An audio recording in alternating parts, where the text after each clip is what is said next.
We are now in lecture one, part two of David Ingram's law.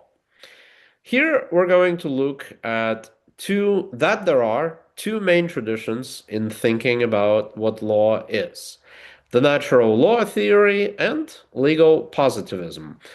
In this part two, we're just going to look at the natural law theory, and the core of it is that there is universal moral law.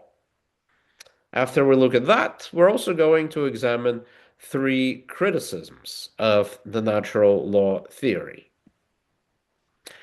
Starting with the theoretical question of what law is, there are two main traditions in thinking about the question of what law is.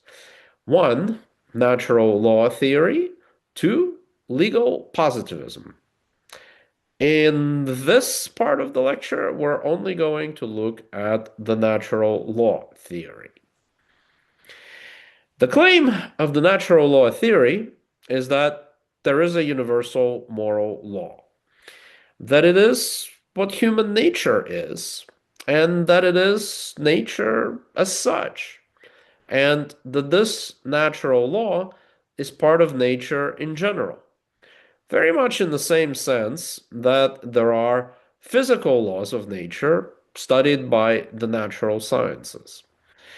These natural laws, one of which is the moral law, do not change from place to place or from time to time, and are the same for all people at all places and times. In other words, these moral laws, on which law is found, are objective and universal. Some very good candidates for such universal moral dictums are such as do not steal and do not murder come to mind.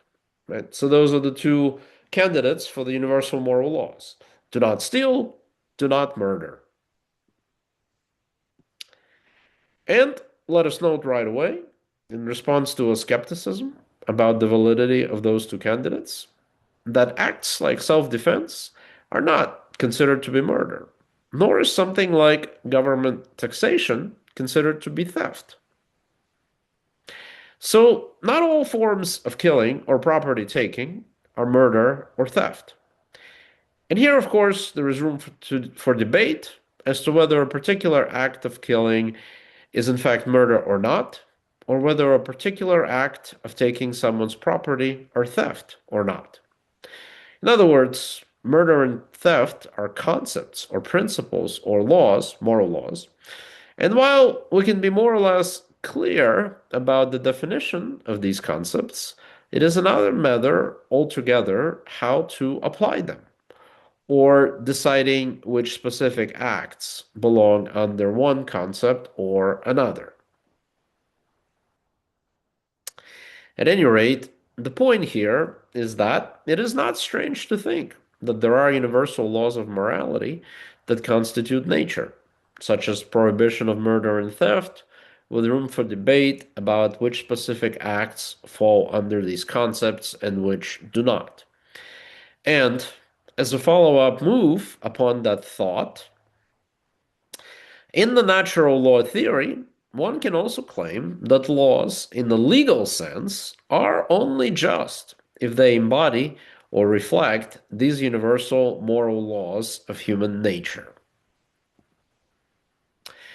The great thing about thinking about laws in this way on the natural law theory is that it would explain the origin of law and why we should follow law.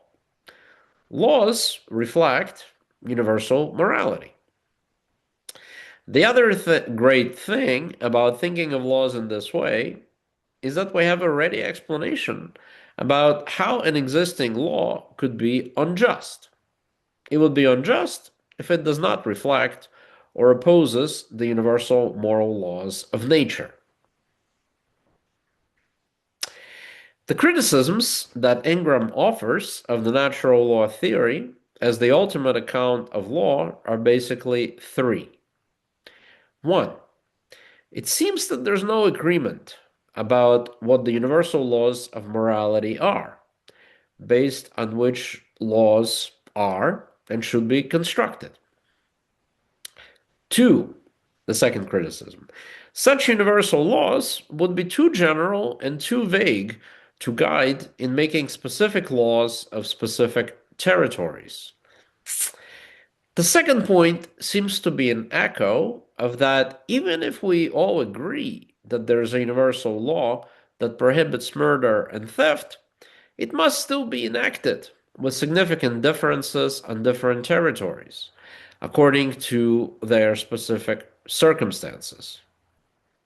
And three, the third criticism, is that people recognize as laws that they believe are contrary to the public good, that are, in other words, in a way, unjust. Ingram maintains that those laws that people recognize are real laws, and some of these would appear to be unjust according to universal laws of morals. In other words, people do recognize that laws that made slavery and segregation legal were real laws and weren't simply not real laws, as the natural law theorists would claim.